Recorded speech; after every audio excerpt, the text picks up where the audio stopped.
Jason Glover is a designer that whenever I hear his name, I'm super excited to play his game. So needless to say, StoneFire, I was excited to get to the table.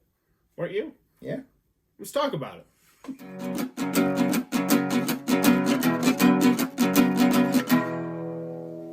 What does that even mean, Bowers Game Corner? There it is. Ahoy there, YouTube! I'm back again today with my good friend Adam. Hey. And we're here today for Thoughts from the Corner, a special Game Crafter Spotlight Thoughts from the Corner, where every month I spotlight a different Game Crafter game. This month has been StoneFire from Grey Gnome Games. This is for it's for 1 to 4 players because it actually plays solo, ages 12 plus, taking about 30 minutes to play. And in StoneFire, this is a game, and I do want to shout out the playmat as well, where you are going to be taming dinosaurs or killing dinosaurs, and you'll score victory points for doing that. You're going to be playing cards out of your hand to try and get to high enough numbers to conquer dinosaurs. Then the dinosaurs will give you victory points, and sometimes they'll give you eggs, and you can collect eggs, and they'll score victory points as well. And what kind of game is this, would you say, really? I mean, it's... you draw cards, you play cards. It doesn't really have like a mechanism that I can... Yeah, like a... It's set collection-esque like, with the eggs, but not really. I mean, right, and it's like you're building your village, but it's not really a village it's builder. not tableau building. You're like... Yeah. It felt like Skip Bow a little bit, because at the end of your turn, you're going to put some cards down here, and these cards will have numbers on them, and you see there's 2 right here. They also have some different symbols on the bottom as well, and then you take these cards, and if your numbers combined are higher than the dinosaur, you capture and get the victory points, and that's... Yeah. I mean, that's... There's no take that to it, so... No, I mean, you go hunting, you draw egg cards, I mean, it's pretty straightforward, which... Right, yeah, I can't really think of any game that's similar to it, which... But luckily, if you want to see exactly how the gameplay works, click on the video up there. There will be a gameplay. So this is the review. So we're just going to get into the pros and cons, and you'll slowly start to see some of the gameplay interweave in with there. But do you want to kick this off? Sure. Yeah.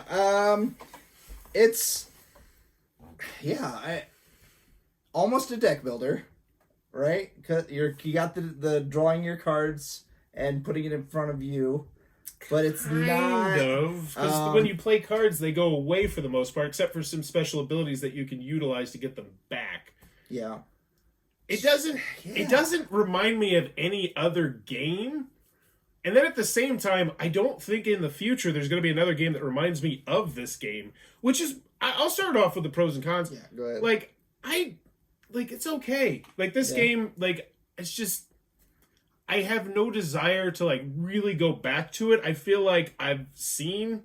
because there's a variety of cards. Normally when I'm playing a Jason Glover game, I'm like, oh, this is really cool, and, I get to do a really cool thing.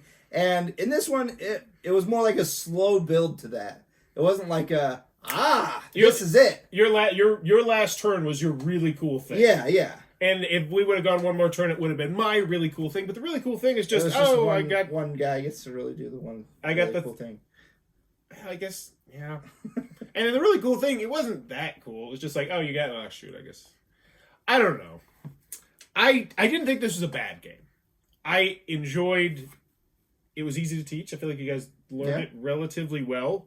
The rules were okay. I would have liked the organization just a smidge bit. The artwork's great. The colors are great. I think my biggest issue, and I said this during the game, was I wanted more cards. Because there's some cool cards in here. They do some interesting things. But there's also a lot of repeat cards. You're going to see a lot of cooks. A lot of this. A lot of that. And I understand that's a lot of game design and balance to ask for a lot of different and diverse cards that do different things.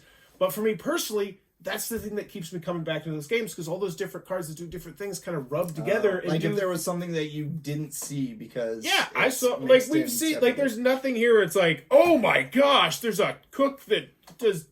there's... Yeah.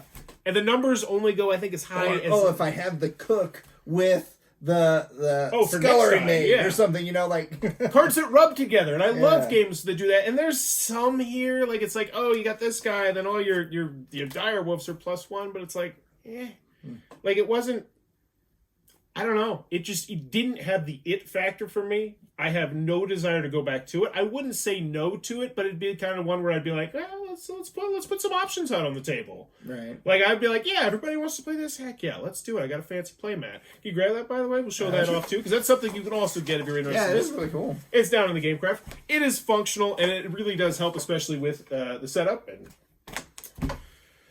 But what do you have to add to this? Because I'm in the okay to good. I mean, like, it was cool, these little cubes that you add onto it to, make things harder. Except that, like, basically any of the one red cards, they get rid of all of them, and those are pretty plentiful in the deck. So you're gonna end up with those a lot. Because you. So it really renders them moot. I don't know. So you're agreeing it doesn't have more the cards, point. more cards. Oh, yeah, you never agree with me on that. I thinking about it. Maybe more factions, more cards. Yeah, this is it. Well, because it'd be interesting if you had more. I'm sure he could. Yeah, right. He's a fantastic game designer. I just don't think that this is his best work, and that's all right. Uwe Rosenberg has some that are down there as well. I don't think this is one people are going to hate. I just feel like this is one that's going to be forgotten about. Yeah, I don't like. As I always ask this. Would you want this game? Probably not. Okay. Yeah. I can't see getting it to the table. And that's the other thing. It's 1 to 4 players. Like, maybe if it went 5 to 6, maybe then it'd be like, oh, that's a little extra like ace it has up its sleeve. But it's just.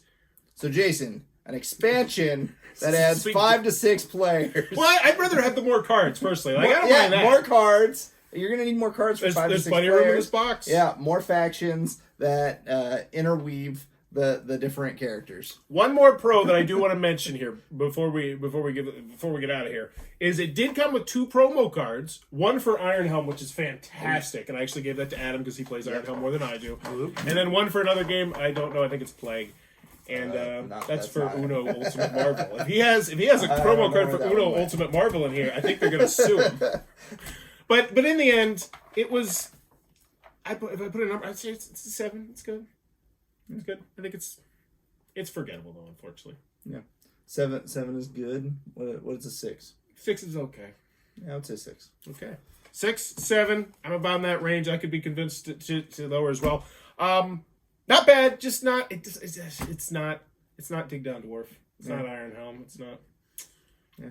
But there you go. That is StoneFire. And there. But here's the thing for me. Like, I go back to that one point. We've given our thoughts on it, but I can't compare this to any other game that comes off the top of my head, and I think that's a bad thing. Why is that? Because the mechanisms are so forgettable. They are innovating. It was 2 guys. It was what's it innovative? was also Calvin and Nelson. What's innovative? What is here? You're like, oh my gosh, that's so cool. Well, I'm saying if someone could play this game and be like, all right, I can see what's going on here. It's really neat. Just the attacking, the way he built the places, and you have to fight the entire place, but you're also in the wilderness. Yeah, I can see it. Who would you recommend this game to? That's the question. Put a gun in your head. Who would you recommend this game to? Fans of what game? Fans of what genre? Like what age group? If you have kids, I think that's the thing. If you have kids that love dinosaurs, I think that could go. Yeah. But what else? You're right. All right. I think we've talked enough about StoneFire. Okay. It's good. It's not. I don't think most people are going to find it great, unfortunately.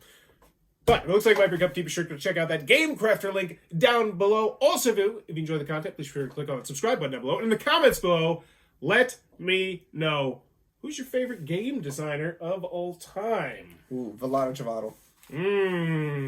Of CGE fame, in case you're wondering, he did Galaxy Trucker, Through the Ages, just code names. I think he did. Yeah.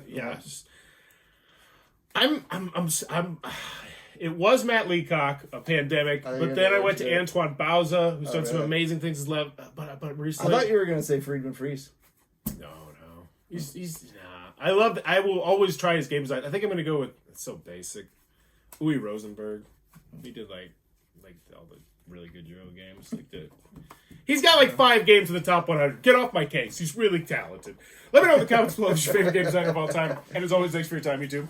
This video is brought to you by all of my amazing Patreon supporters, and I would love it if you would join their ranks and have your name immortalized in the end of many of my videos for the end of time. But consider for only $1 a month, and as always, thanks for stopping by.